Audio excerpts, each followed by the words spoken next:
Good morning, everyone. We'll be starting in about 90 seconds.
Okay. Well, good morning, everyone. Thanks for joining our final summer webinar.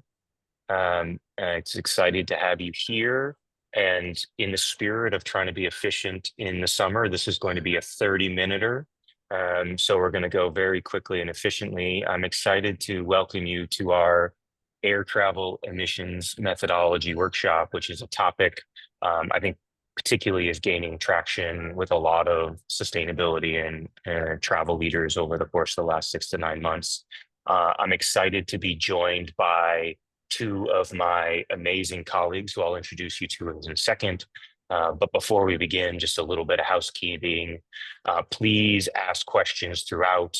The recording of this will be emailed to everyone within a couple of days, and we are going to make sure to try to adjust things as best we can. One thing I will flag for you is everything we're going to talk about here is based off of our most requested workshop that we run with our customers today. And we also have a bit of a white paper that you can read separately. The white paper will have a little QR code at the bottom of the screen, so you'll be able to get and download that if it's helpful to have it in PDF form going forward. So today, as I mentioned, I'm very excited to have two of my incredible colleagues joining us.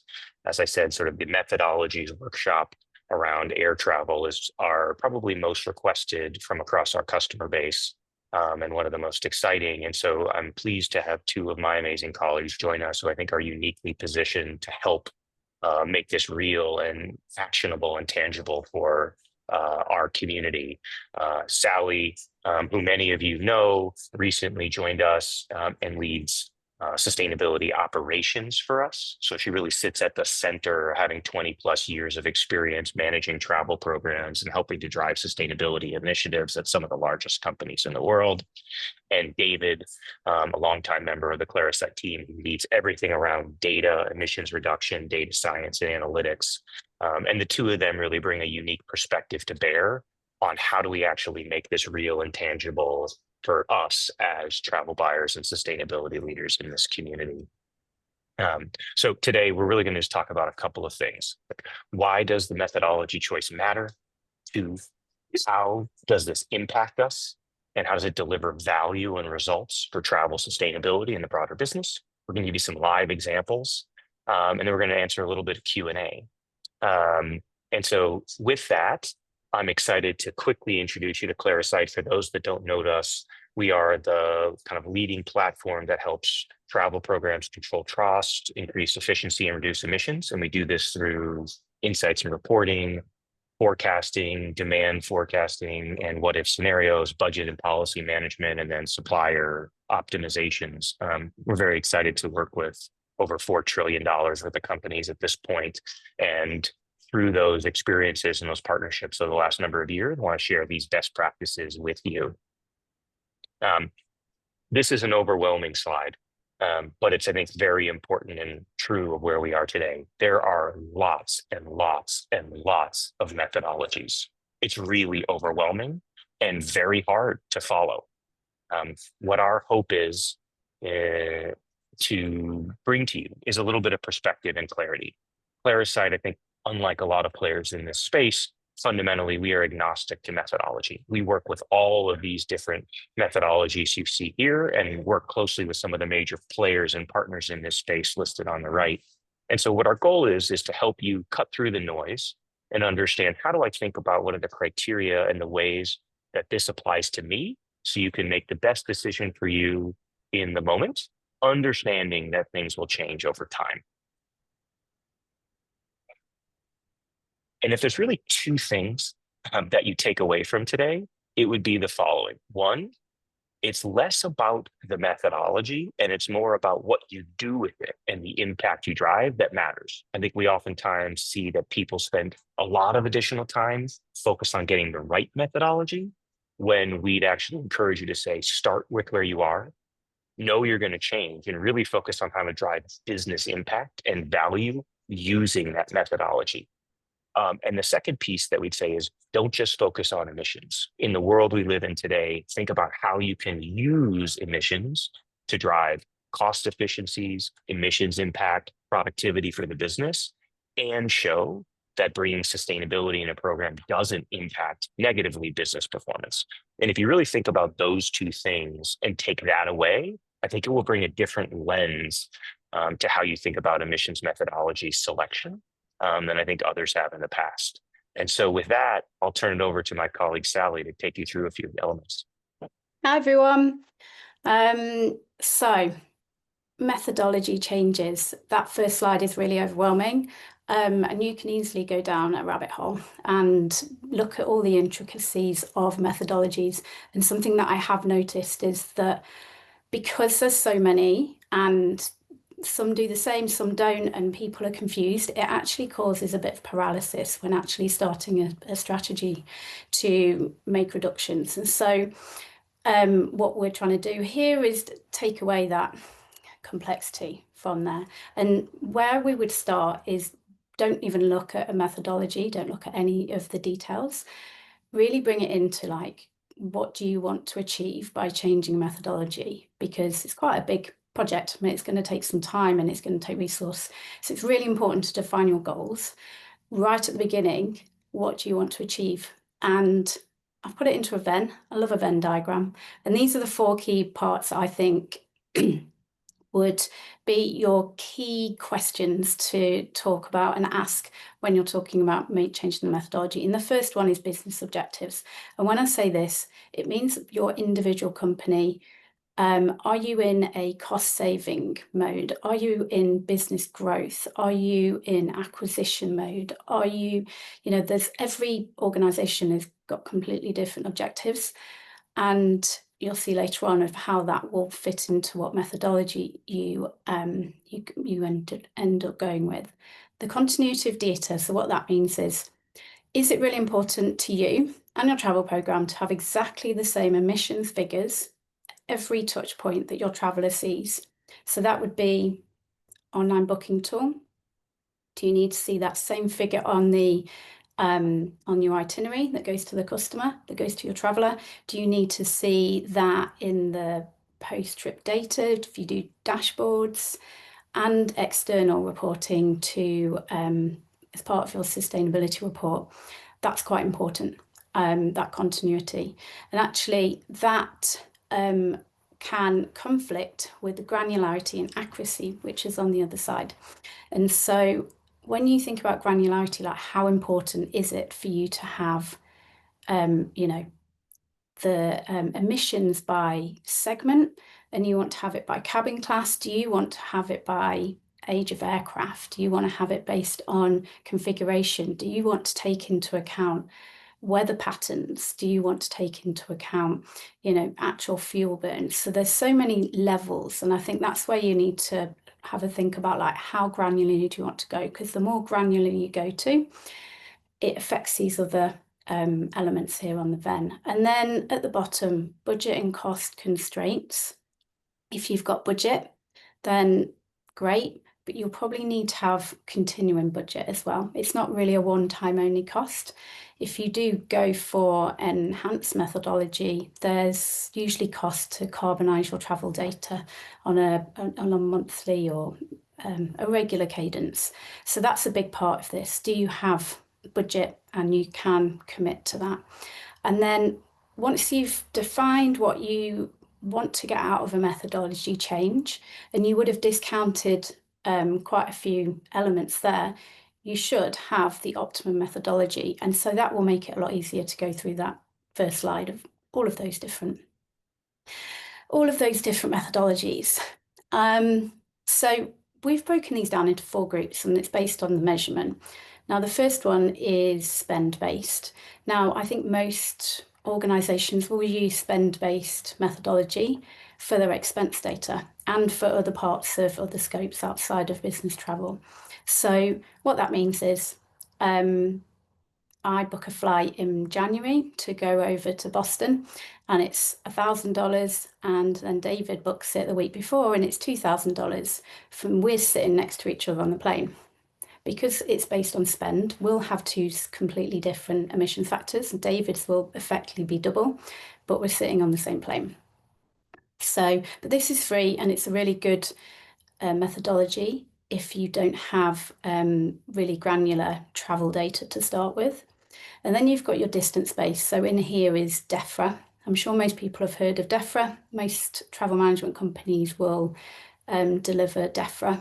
But you also have US EPA, you have ICAO, you also have ADEME, and a few other of those methodologies in there. Now these are free. These are good for demand management, but they don't give you that granularity to look at the different missions from different flights based on aircraft type. So when you book with airline A and airline B, you'll get the same emissions from going London to New York. When you get the next step up into the enhanced distance, so this is still based on the fixed distance from London to New York, but these methodologies have got some really great detail in them. So age of aircraft, newer aircraft are more fuel efficient, and they can be up to 30 to 40% more fuel efficient, which equals 30% less carbon than an older plane. So that's really significant. And if you are looking at a route when you've got a 2024 aircraft flying and half an hour later you've got a 2004 aircraft flying, you can see a significant difference. They also take into account configuration of the aircraft. Some will have a first class cabin, some won't. Also take into account average load factors. And then we've got flight time based. So this is based on flight time. It also takes into account all the different cabin classes, load factors, age of aircraft.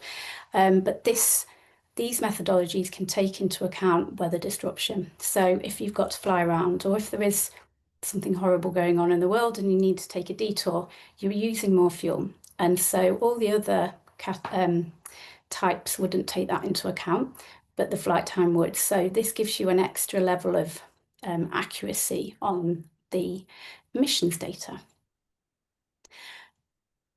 So quickly go over this, but we can send these out over to you. Why your methodology choice matters. The first thing, before you start any methodology, if you're a travel manager talking to us, please work with your sustainability team.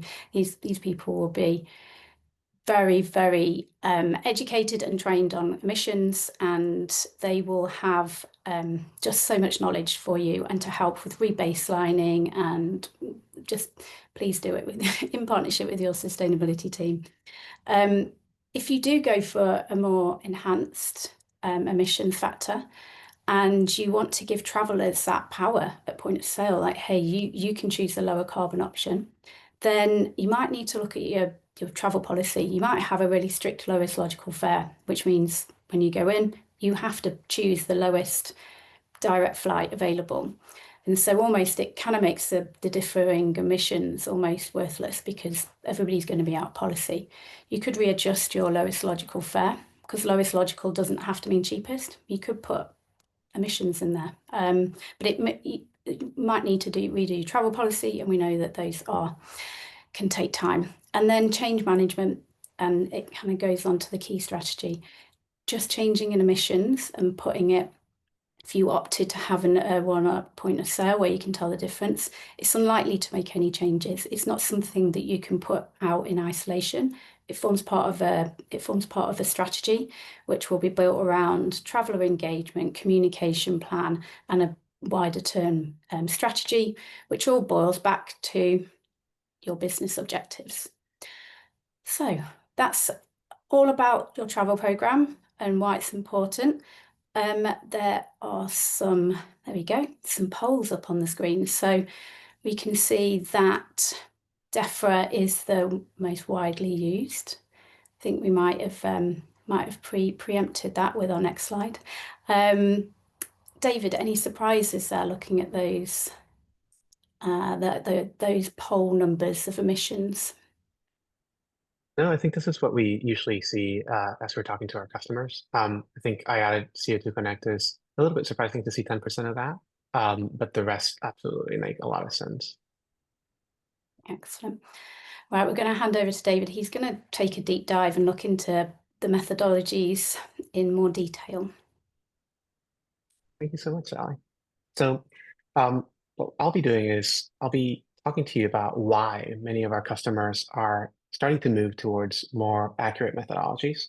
Like Sally said, we support them all, but we'll walk you through some of the advantages that folks are taking advantage of to be able to reduce their emissions, reduce costs, and optimize their travel program.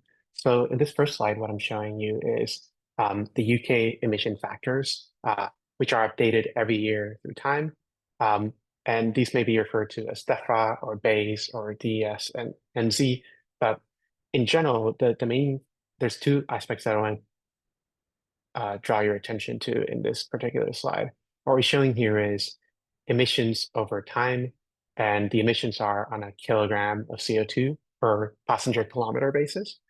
And what immediately jumps out is that there's this hump that starts in 2022, goes over 2023, 2024, and then falls back down in 2025.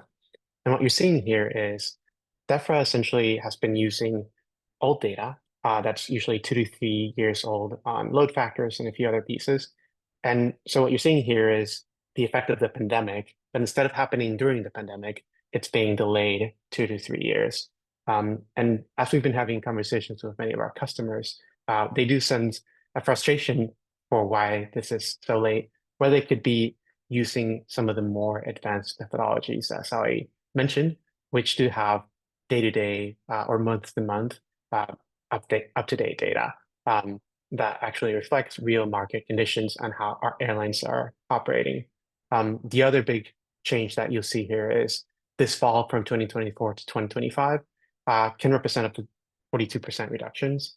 And dealing with that for 1 year can be easy, but what it prevents you to do is being able to manage additional decreases of CO2 emissions or optimization of your program into the future.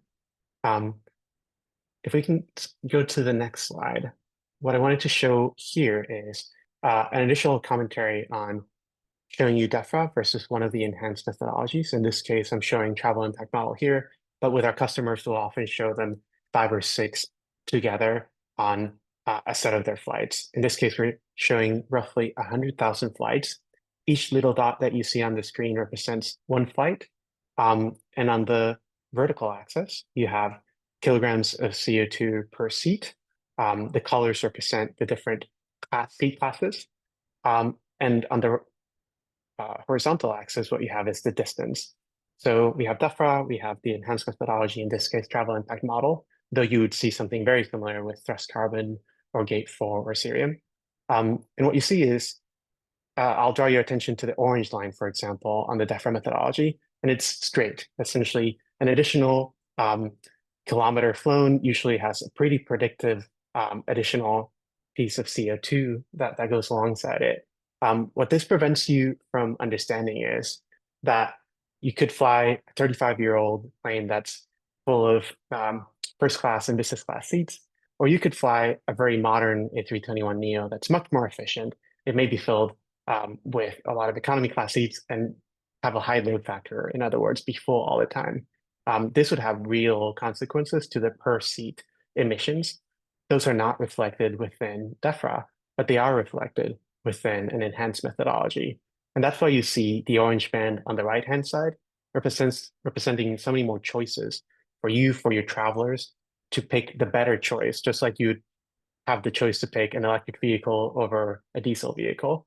Um, and this can allow your travel program to really optimize geared towards emissions reduction. But this actually allows you to have really deep conversations with your airline partners as well around what are the best options and the most flown routes that you have. So those are the types of analyses that we do for our customer. Um, on the next slide, what I wanted to show you is a real life example of a company that has recently not only changed their emissions methodology, but they have actually re-baselined all the way back to 2019 so that their baseline year that they use for emission targets is also using the same methodology that they use today. So in this case, Google has made this change over this last reporting year. And the nice thing is that we can see in gray the emissions over time when they were reporting using the UK emission factors, DEFRA. And in purple, what you can see is they're using DEFRA for everything, but for flights, now they're using the travel impact model. Now, Google is involved in the development of the travel impact model. And the first thing that many people see when they see this graph is, oh, but they have more emissions now with travel impact model. And though that is true, one of the huge advantages that they now get to take advantage of is even though they have returned to pre-pandemic levels of travel, now they are able to optimize the decisions of each of their travelers with a lot of the levers that we've mentioned so far, such as carrier choice, airline choice, route by route choice, and being able to pick, for example, specific airplane types. So this is a real world example, and we have many others from some of the other customers and prospects that we've talked to that we'd be happy to show. With that, what I'd love to do is to jump into a very quick demo of our product where I'll show you how we utilize this to help you understand your top routes and the best providers for each of your routes. So I'm going to share my screen. And so I'll first say this is synthetic data in our platform representing an imaginary company. So this is mainly for demo purposes. But what we allow you to do is to, on your top routes, understand not only the emissions on those top routes, but also the total spend and the average per ticket spend and the volume of flights. And you can drill into any particular route and see the best carrier given the methodology that you're using. In this case, these numbers would change depending on the methodology that you're using. In general, they agree with each other.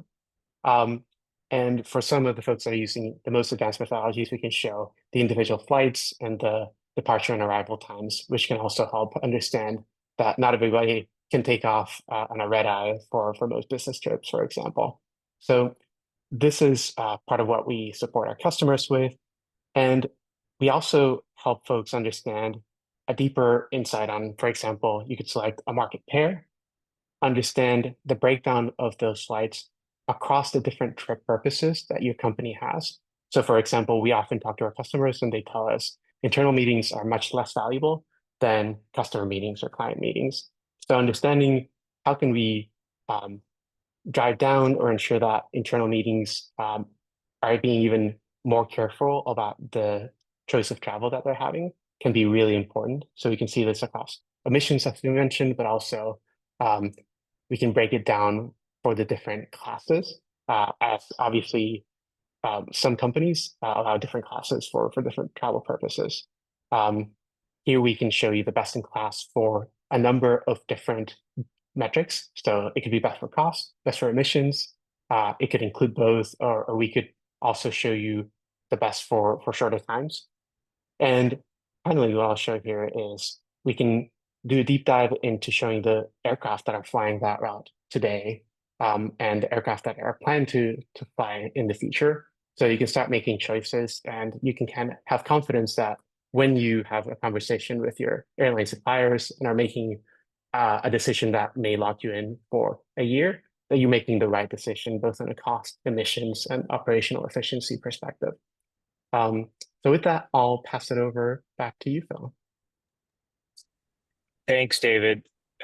Really, really helpful. So a couple of things that I'll highlight as we begin to close this out. One is if you're looking for advice, if you would like to have this conversation, but in a more consultative fashion, the team would be happy to do it. It's one of the most requested elements we get from the community. And so whether it's with David or Sally or both of them, feel free to reach out, and we're more than happy to support. A couple of things I'll flag with this group, which is I think what these types of conversations allow is to leverage emissions to really drive business value. And for every company, as Sally mentioned, you have the elements, which is what is my business goals in the moment? Am I in a very cost-focused phase? Am I in an efficiency? Am I in a traveler experience focused moment? And so you can really begin to think about the optimization of your decision making across many dimensions, right? Is it about time? Is it about spend? Is it about emissions? And allow you to begin to make these choices and do it in more of a real-time way to prioritize where you are in that moment. And so the organizations that we see are not only using this to prioritize how they think about their policies or the preferred routes for their top city pairs, they're also, as David mentioned, using this to inform their conversations with their airline partners and trying to make the best decisions where possible. And that allows them to really quantify the business impact of sustainability and translate that for other parts of the business, right? Cost savings, efficiency, and time are really relevant as you think about communicating the why to other stakeholders. And so with that, we want to be really cognizant of time. We've got a few minutes left. So if there are any questions, we're more than happy to answer them. Please put it in. If not, what I'll do is I'll start with Sally, which is, Sally, a question for you that I think people often ask. We've got a question in the Q&A. So oh, great. Will you add the question? Will you ask it for me? Oh, so the question, there's a few in here. Is your platform integrated with purchasing systems? So I'm going to assume that is flight purchasing, which is online booking tools. Currently not, but watch this space. Can employees book flights through your platform? No, not at the moment. I don't think we've got any plans to take on Concur for OBTs, but integrations, why not? We want to remain agnostic. How is this data used by your customers if one airline is preferred over another for a trip? And that's really interesting, and that's when we come to the travel policy piece. So what you could do in your online booking tool is sort by emissions, and it could have the most expensive flight right at the top, but it's your lowest emissions. And then that's where you have configurations within your booking tool that the travel manager can put in place. So that's where the lowest logical fare could be direct, so fewer stops as usual, and then emissions, then price. And then maybe there is a buffer of $100, $200, 10%. And so then what that would show is based on the lowest cost. You're able to book anything within 10 or 15 or 20%, depending on how you want to put your policy in place. And then you can select airlines that way. And again, that's why you have to really think about your goals. If you're in a real cost saving, like really trying to reduce costs, that's probably not going to be an option for you. And so this is where every customer, every travel program and every organization is going to have a slightly different use case for methodology. Great. Thank you, Sally. David, maybe I'll ask you the next one, which is the question of what are the approaches that can be used for non-flight travel, and sort of how does this framework apply for some of the other categories of travel? Yeah, that's a wonderful question. So the first thing I'll say is part of the reason we focused this particular webinar on travel is 95% of the emissions of our customers and the prospects that we talk to usually fall under flights. That doesn't mean that hotel, rail, car, and expenses, for example, are not important. They're also very, very valuable. And we support many of the most popular methodologies for both hotel accommodation, rail, and car, and allow you to do that type of activity-based translation from an activity into emissions, or when that is not available, from a spend into a hotel, rail, car, or meal, for example, into emissions. In all these cases, what we also want to do is explore what are the ways in which those emissions can be used as a signal for the business to become more efficient, to ensure that the travel that is happening is as valuable as possible for the business. And so we're able to show insights that go beyond just emissions and go into cost and time as well for those. Amazing. Thank you very much. And we are right on time. It is 11 o'clock Eastern. And so with that, I'll say thank you so much for everyone joining. Enjoy your summer. If you have questions, please reach out. Or if you'd like to read the white paper that David and team have developed, please use the QR code that you've seen throughout. And we wish you a great, happy, and healthy summer. And we'll speak to you soon. Have a great one. Bye, everyone.